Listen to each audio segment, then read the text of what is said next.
Hi guys, and welcome to another video. And this video is just going to be a quick one. It's stuff that I went through, it's stuff that maybe new handlers are going through, and maybe it's just me mentioning it. It may help new handlers whilst they're going through their training, etc. For some other people, like for handlers that have done this for a long time, probably not going to be too much towards you, more new handlers. And like I say, these are some of the mistakes that I made or I didn't make when I went through my training, and I think it will really help. And it's the 5 mistakes that I see commonly from new and training handlers. And my first one is not being loud enough in protection and patrol training. So when it comes to the patrol training, it's shouting the challenges. With the protection work, it's the stay where you are, don't approach the dog, telling them to drop the weapon, whatever it is. And I think it's a confidence thing. I do think it is a confidence thing when you first come in, especially the challenges where you have to learn the challenges first. I think trying to shout whilst trying to remember what you're going to say. So a lot of it is remembering what your challenges are, getting them down to being half natural so that you know what you're going to say before you say it. And then being able to bellow out the challenges. Now, when I do like my patrol and things like that, my aim is that anyone within a 500-yard radius will be able to hear what I'm saying. And there's around where we do our training, there is a block of flats, or like a flat development, it's a nice flat development. I'm not saying it's a block of flats, it's a nice flat development. And my aim whenever I'm doing that patrol training is to make sure that people in them flats would be able to hear me. So that's the kind of decibel that I go to, because if this was a real life situation, I would want to bring as much attention as I can to what's going on to maybe unnerve the other person. I want the public, or whoever it is, I want them to see that person try to attack me. I want them people to know that I am shouting challenges, telling them to stay where they are. It's not me that's being the agitator. So to try and unnerve the trespasser or whoever it is, my aim is with anyone within sort of 500 yards will be able to hear what I'm saying. So I think it's being loud enough, but I think that is from learning the challenges. I do have a challenges video, I'll put it in the description of this video. That is learning the challenges, and then when I've been doing my training, making training feel as real life as possible. So I shout the challenges as loud as I can. And then when it comes to sort of the protection work, if you've ever watched like police when they do raids, or if you ever watch some police dogs doing work, you can hear the police shouting at the intruder, or whoever it is, or whoever the dog is going towards. You hear them shouting, telling them what to do. It's the same when they have guns. They shout, put the gun down, don't shoot, or whatever it is. And just by having that high decibel, again, people in the area will hear what's going on. And if someone has got a weapon or whatever it is, if you shout, put the weapon down, eyes will be drawn towards that. And then possibly if something was to happen, if the police go to some eyewitnesses, they will hear you say he told him to put the weapon down, etc. So it's being loud in that and making sure that it's also clear. I mean, never shout so it's inaudible, but shout loud enough that it brings attention and to make sure that person can hear you. The second mistake I see when it comes to new handlers and they're learning and they're going through their training is at the very start, when they start doing patrol training, is that when they find the person that they're meant to be finding, so you would have seen my patrol training, when we find the trainer, is that they get too close. And maybe if their dog is green and they're starting the dog's journey to being a protection dog, is that due to maybe only owning pets or whatever it is, you got a lot of the newbie handlers will go all the way up to the trainer, to the point where if this dog was an aggressive dog or a biting dog, that the trainer would end up getting a bite. So I think it's important that when you are doing your patrol training, or that you learn very quickly about distances. And there's distances like 10 foot, so you want 6 foot past the dog's head. That is known as sort of the safe distance. But if you can leave sort of 10, 12 feet, you'll see in a lot of my patrols is that when I when I find the trainer, I make sure I keep a good distance between the dog and the and my trainer, so that in a real life situation I would never go all the way up to a trespasser or wherever it is. I'd always keep my distance to work out what's going on first, and then let them encroach if they want to attack me. Let them come into our space rather than bringing the dog all the way up. And this just comes with a bit of experience, but I think that is a common mistake that I see, is that new handlers is that you obviously need to learn to read your dog. But I've seen a lot of newbie handlers, when they first start doing patrol, going all the way up to the point where the dog is basically touching the trainer. Just remember that the safe distance is 6 foot past the dog's head. So if you start leaving yourself 10-12 feet between yourself and the trespasser or the trainer, wherever it is, on the safe side, leave 12 foot, then you'll be far enough apart. And if the dog does start going into sort of the protection side, you've got a lot of space between the dog and the trainer.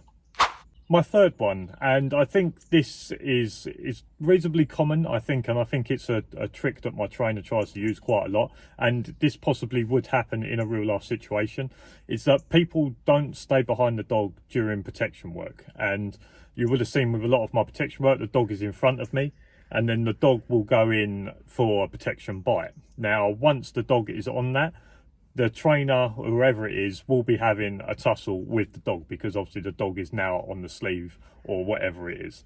And it's important that you stay behind the dog, because I've seen, and I know it's one of my trainer's tricks, that they will have some form of weapon.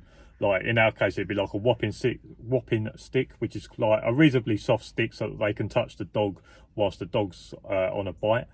But I've seen with a lot of newbie handlers that when the trainer gets close enough, that the trainer will actually hit the handler with the whopping stick, because as the dog's gone in for the bite, the trainer has gone round to the left, and instead of the handler moving round to the right, stay behind the dog, they've stayed where they was, and now they're at a 90-degree angle to the dog, but the trainer is here. And I've actually seen the trainer hit a handler 3 or 4 times with a whopping stick before the handler has actually realised, oh, hold on, he's hitting me, I need to get further out the way.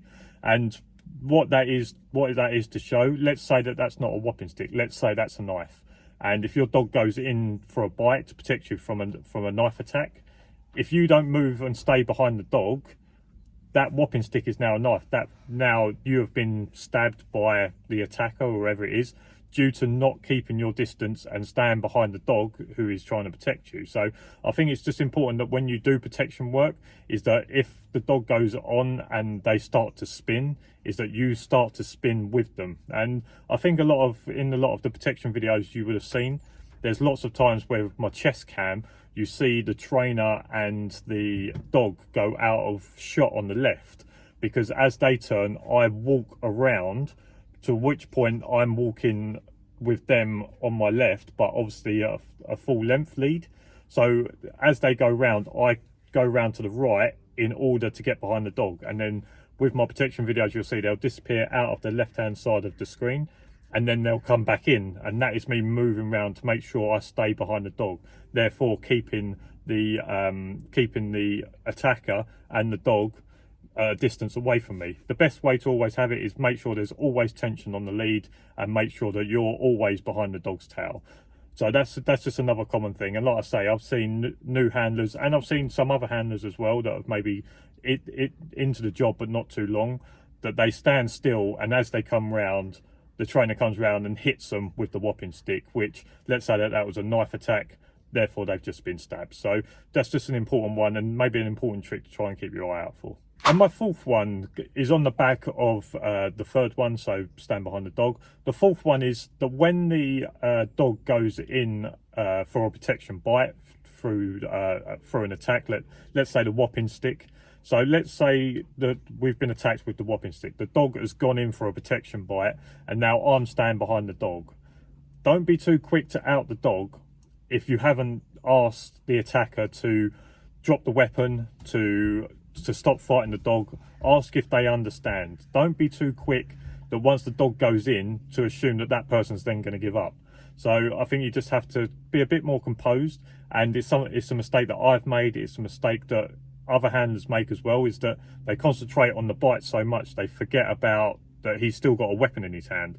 And if you was to get the dog to out, that person has still got the weapon. So when it comes into sort of protection bite due to a weapon, make sure that they drop the weapon before you out the dog. Make sure you've asked them to stop fighting the dog, and only out the dog when they stop fighting.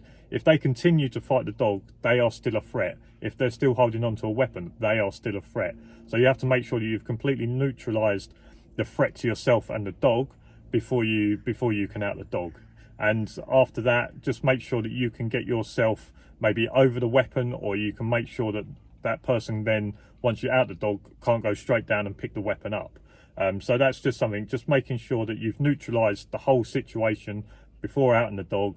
Don't do it too quickly. Make sure that that person understands that if they was to become a threat again, that the dog will be reacted back onto them. So yeah, that's just a common thing for me. And I made that mistake. I've seen other handlers make that mistake. Make sure that if it's a weapon attack, they've dropped it. Make sure you've asked them to stop fighting the dog. Make sure you ask them to make sure that they understand. And when they say yes, to say, okay, dog out, and then get them to back up and make sure that they can't get to the weapon after that.